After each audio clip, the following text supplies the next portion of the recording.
नमस्कार साथियों।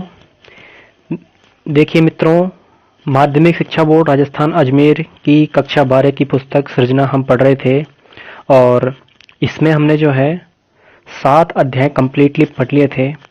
और कल हमने जो है अध्याय नंबर 8 जिसमें 2 कविताएं दी हुई हैं, कवि कुंवर नारायण की कविता के बहाने और बात सीधी थी पर, इसमें से हमने जो कविता के बहाने हैं ये हमने कल पढ़ ली थी और साथ में ही जो कवि कुंवर नारायण है इसका जीवन परिचय भी हमने कल पढ़ लिया था।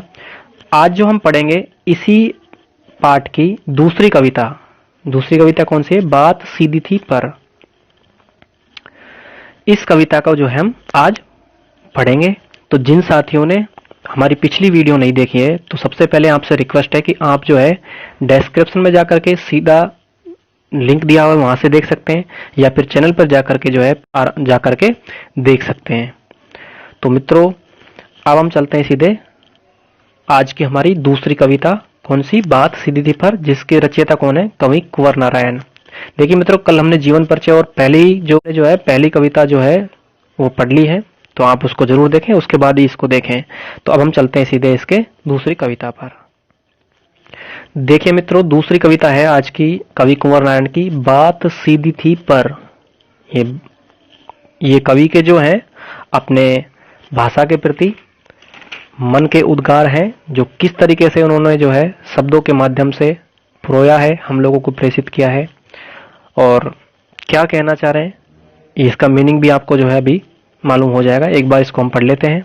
देखिए, एक बार इसको हम पढ़ते हैं। बात सीधी थी पर एक बार भाषा के चक्कर में जरा टेढ़ी फंस गई। उसे पाने की कोशिश में भाषा को उल्टा पलटा, तोड़ा मरोड़ा, घुमाया फिराया कि बात या तो बने या फिर भाषा से बाहर हो जाए, लेकिन इससे भाषा के साथ साथ बात और भी पेचीदा हो गई। ये हमारा एक पद जो है कंप्लीट हो गया। अब कवि क्या कहना चाह रहा है आपको इस बात को ही इसमें समझना है। ज्यादा कुछ इसमें है नहीं, बस आपको हल्का सा जो है, अगर आप 2 से 3 बार भी इसको पढ़ोगे तो सीधा ही आप आंसर दे सकते हो। और ये जो आपके पीछे वाले जो पार्ट हैं ज्यादातर, यानी कि मैं वैसे सभी इंपॉर्टेंट है, लेकिन जो पीछे वाले पार्ट है ज्यादातर मित्रों जो है इसमें से व्याख्या पूछी जाती है। आप ये बात याद रखें। तो आपको सबसे पहले क्या लिखना होता है? प्रसंग। सबसे पहले प्रसंग लिखिए, उसके बाद में व्याख्या लिखिए और उसके बाद में विशेष लिखिए। तो अगर हम इसका प्रसंग लिखेंगे तो प्रसंग कैसे लिखेंगे? कि प्रस्तुत पद्यांश हमारी पाठ्य पुस्तक सृजन के बात सीधी थी पर नामक शीर्षक कविता से लिया गया है, जिसके रचयिता कवि कुंवर नारायण है। ये हो गई यहाँ तक। ये सारे जो हमारे पद्यांश होते हैं उनमें ये बिल्कुल फिक्स लाइन है। बस इसमें आपको क्या होता है, पाठ का नाम चेंज करना है और कवि का नाम चेंज करना है। अब इसमें जो आपको जो वहां पर जो जिसकी व्याख्या आपको करवाई जाएगी उसमें से आपको किसके बारे में वो पद्यांश दिया हुआ है उसके आपको एक लाइन वो भी लिखनी। इसमें कवि क्या करता है कि भाषा की जो है सहजता को बताता है और वो कहता है कि जब हम भाषा को किसी के सामने प्रस्तुत करते हैं तो हमें सहज शब्दों में प्रस्तुत करनी चाहिए, क्योंकि कई बार हम सहज शब्दों में प्रयोग ना करके उसको जटिल शब्दों में बना देते हैं और जब हम दोबारा उसको सरल बनाते हैं तो वो और ज्यादा कठिन हो जाती है। तो ये कवि इसमें कहना चाहता है। एक बार साथियों इसका हम जो है आप अब इसकी, ये तो प्रसंग हो गया, अब इसकी व्याख्या देखिए, अर्थ समझिए। मैं सीधा इसको बोल रहा हूँ, ज्यादा इसमें कुछ है नहीं। देखिए, बात सीधी थी पर एक बार भाषा के चक्कर में। अब कवि कहता है कि मेरे मन में एक सीधी बात थी। कवि कहता है कि मेरे मन में कोई बात थी, मैंने उस बात को जो है सीधा कहने का प्रयास किया। कवि कहता है कि मेरे मन में एक सीधी सरल सी बात थी जिसे मैं कहना चाहता था, लेकिन उसे व्यक्त करने के लिए मैंने बढ़िया सी भाषा का प्रयोग करना, मैंने क्या किया, एक भाषा को जो है अच्छी भाषा बनाने का क्या किया, प्रयास किया। लेकिन उस भाषा को जो मैंने अच्छी भाषा बनाने का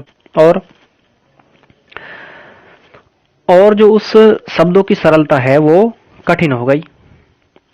अब कवि क्या कहता है कि जैसे ही वो शब्द जो मैंने उसको सरल बनाने की कोशिश की तो शब्द जो सरल बनने के बजाय क्या हो गए, जटिल बन गए, जरा टेढ़ी फंस गई। यानी कि इस टेढ़ी का मतलब है यहाँ पर कि शब्दों को जिनको मैं सीधा बनाना चाह रहा था वो शब्द और ज्यादा टेढ़े हो गए।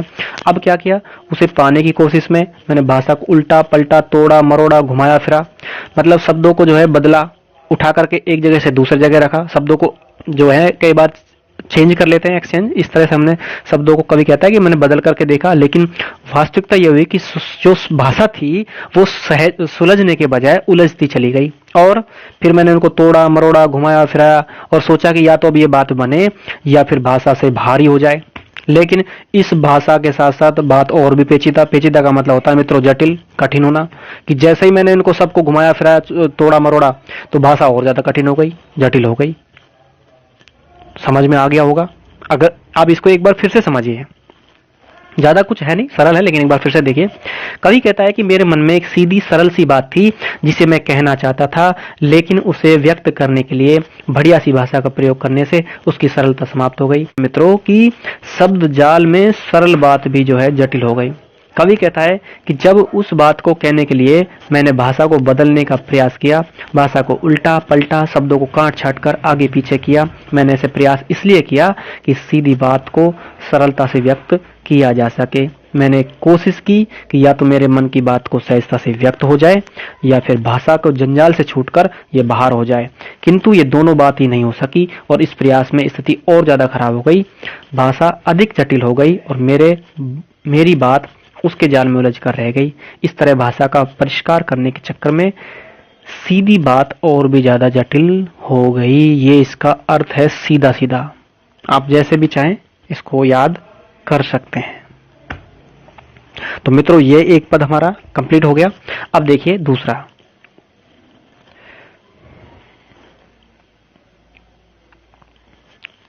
दूसरा देखिए मित्रों, अब कवि कहता है कि सारी मुश्किलों को धैर्य से समझे बिना मैं पेच को खोलने के बजाय उसे बेतरह कसता चला जा रहा था, क्योंकि इस करतब पर मुझे साफ सुनाई दे रही थी तमाशबीनों की शाबाशी और वाह। अब क्या कल्पना है कवि की, कितनी अच्छी बातें कही हैं।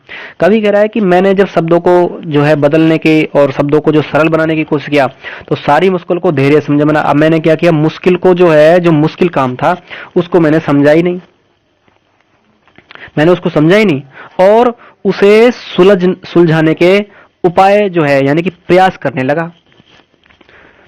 लगा और मैं पेच को खोलने के बजाय उसे बेतरह कसता चला गया। जैसे हम कई बार एक लकड़ी में पेच डाल देते हैं तो उसको कसते ही चले जाते हैं। तो कवि भी जो है भाषा के माध्यम से कह रहा है कि एक भाषा भी जो है, भाषा को इस रूप से तुलना करते हुए कवि कह रहा है कि मैं जैसे पेच को कसते हैं ऐसे ही जो मैंने भाषा को जो है कसता ही चला गया बेतरह। जी, बेतरह का मतलब होता है बुरी तरह से, गलत तरीके से, क्योंकि इस करतब पर मुझे साफ सुनाई दे रही थी तमाशबीनों की वाई। क्योंकि जब मैं उसको गलत तरीके से कस रहा था तो लोग बाग जो वहां पर खड़े थे वो क्या कर रहे थे, मुझे शाबाशी दे रहे थे, वाह कर रहे थे। क्योंकि लोगों की आदत है, आप अगर कुछ गलत करते हो तो लोग बड़े खुश होते हैं, लेकिन आप जब कोई अच्छा काम करते तो लोग कभी नहीं कहते। तो यही कभी कहना चाह रहा है कि लोग मुझे जो है शाबाशी दे रहे थे, लेकिन वास्तविकता जो है वो ये नहीं थी और उनके इस शाबाशी से जो है मेरा क्या हुआ, मेरी उलझन और बढ़ गई, बात बिगड़ने लगी बस, और वो लोग जो है इस बात से खुश होने लगे। तो ये इसका अर्थ हो गया। एक बार फिर से संपूर्ण कार्य देखिए मित्रों। कवि कहता है कि भाषा के चक्कर में फंसी सीधी बात को मैंने धैर्यपूर्वक सुलझाने का प्रयास किया, वह और अधिक उलझ गई। जिस प्रकार पेच ठीक से न लगे तो उसे खोलकर बार बार कसने से उसकी चूड़ियां मर जाती हैं, और जब जबरदस्ती प्रयास किया जाता है तो वह निष्फल हो जाता है। इसी प्रकार बेवजह भाषा का पेच कसने से बात सहज और स्पष्ट के स्थान पर और भी क्लिष्ट हो गई। कवि कहता है कि ऐसा गलत कार्य करने पर वाहवा करने वाले और शाबाशी देने वाले लोगों की कमी नहीं थी। मतलब ये कि लोग वहां पर शाबाशी दे रहे थे, उनके इस प्रोत्साहन से मेरी उलझन और बढ़ गई, बात बिगड़ने लग गई, पूरी बात बिगड़ गई। तो ये इसका अर्थ हो गया मित्रों, समझ में आ गया होगा। बहुत सरल है, एक बार आप वीडियो को वापस से बैक जाकर के देख लेना, एक बार दो बार में समझ में आ जाएगा। देखिए नेक्स्ट। अब कवि क्या कहता है, आखिरकार वही हुआ जिसका मुझे डर था, जोर जबरदस्ती से बात की चूड़ी मर गई और भाषा बेकार घूमने लगी। और कवि कहता है कि जो जिसका मुझे डर था, मुझे पहले ही डर था कि जैसे मैं उस पेज को कसूंगा तो जो है उस पेज की सारी चूड़ी मर गई और बात क्या हो गई, बेकार। पूरी बात जो मैं बना रहा, उस बात को जिसको मैं सुलझाने का प्रयास कर रहा था, वो बात और ज्यादा बेकार हो गई। और जैसे एक स्क्रू है, उसको आप फिर जब ऐसे फ्री हो जाता है उसको घुमाते रहिए आप, वो कभी टाइट नहीं होता। ऐसे ही जो भाषा जो है, जिस भाषा को मैं सहज बनाने का प्रयास कर रहा था, जिस भाषा को मैं सुलझाने का प्रयास कर रहा था, वो सहज बनने के बजाय जो है उलझती ही चली गई और उसकी जटिलता में मैं फंसता चला गया। ये कवि कहता है।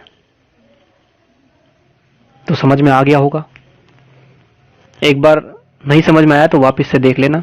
अब देखिए आज का जो इसका नेक्स्ट है, बहुत अच्छी बात इन्होंने लिखी है मित्रों। ये हमें जीवन में सीखने की बातें हैं कि कई बार ऐसे आप सबके साथ ऐसा होता होगा कि कई बार जिस बात को हम बिल्कुल साफ शब्दों में कहना चाहते हैं वो साफ शब्दों में ना होकर के कई बार पेचीदा बन जाती है, जटिल बन जाती है और सामने वालों को जो है वो स्पष्ट नहीं हो पाती। ये सबके साथ ऐसा हो जाता है। तो कवि जो है अपने शब्दों के माध्यम से, अपनी कविता के माध्यम से हम लोगों की बातों को लिख रहा है और किस तरीके से, देखिए क्या एक्सप्लेन और किस तरीके से तुलना कर रहा है।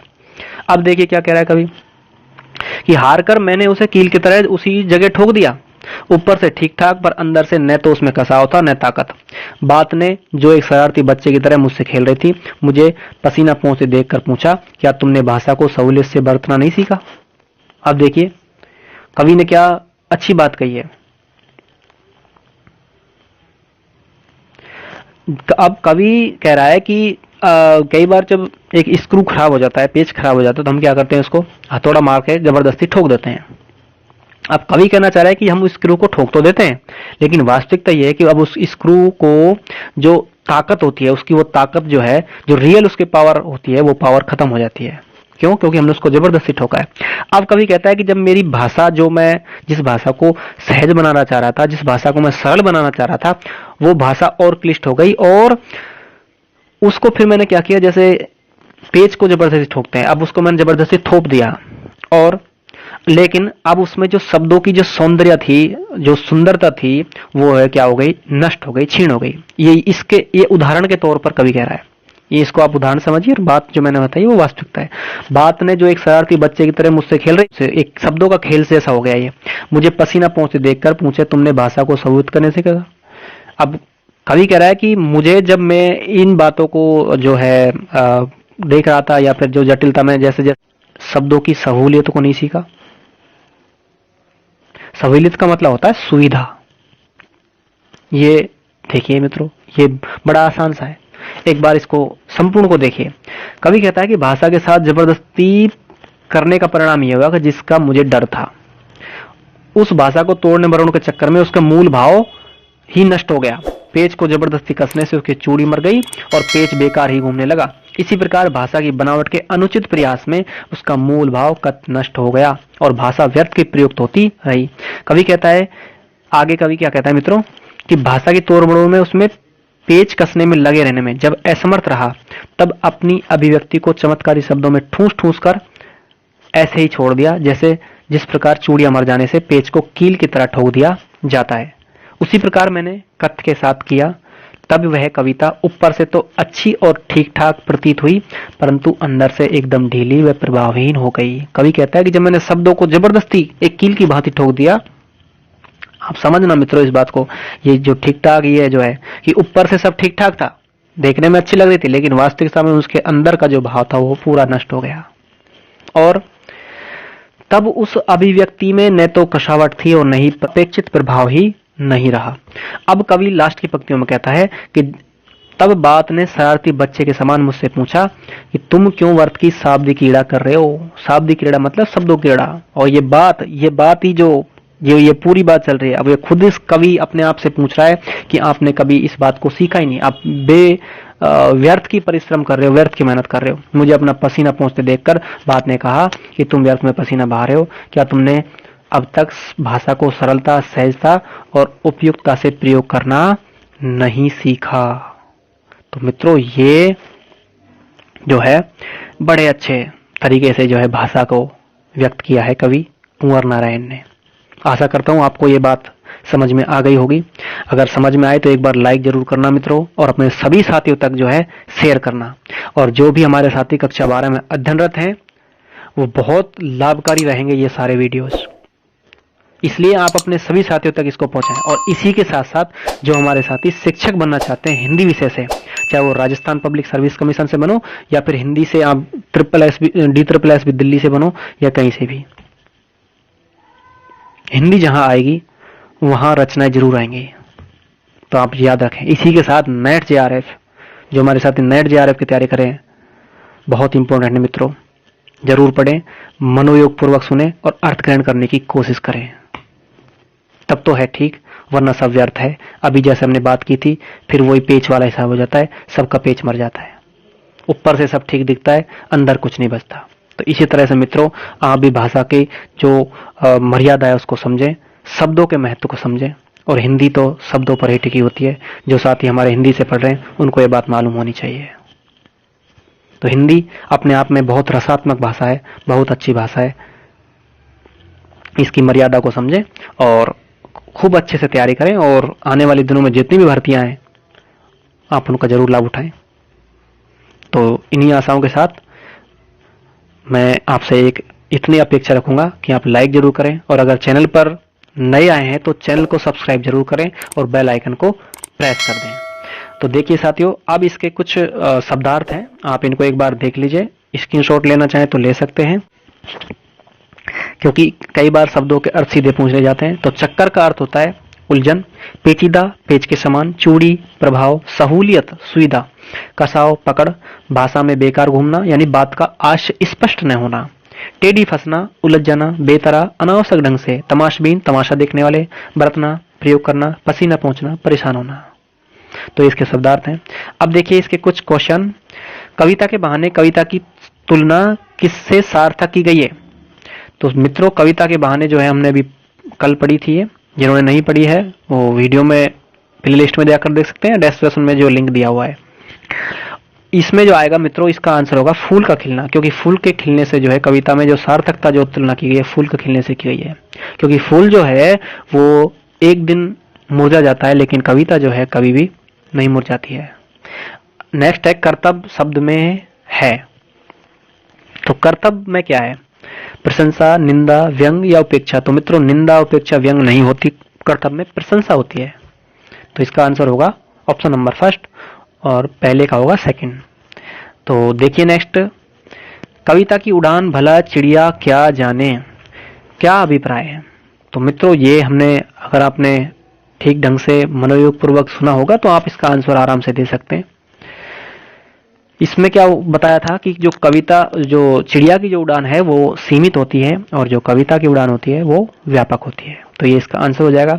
नेक्स्ट है, सब घर एक कर देने के माने बच्चा ही जाने। तो इसका अर्थ है मित्रों कि जो बच्चे होते हैं वो खेलते समय अपने पराये का भेद नहीं जानते, उनके अंदर जो है ऊंच नीच का, जात पात का, रंग रूप का कोई भेद नहीं होता, सभी सुख दुख में एक दूसरे से मेल जोल में रहते हैं। ये इसका अर्थ है, ये इसका आंसर है।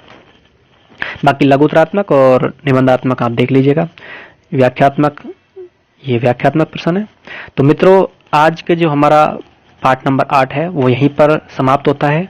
आशा करता हूं आपको ये अच्छे से समझ में आ गया होगा।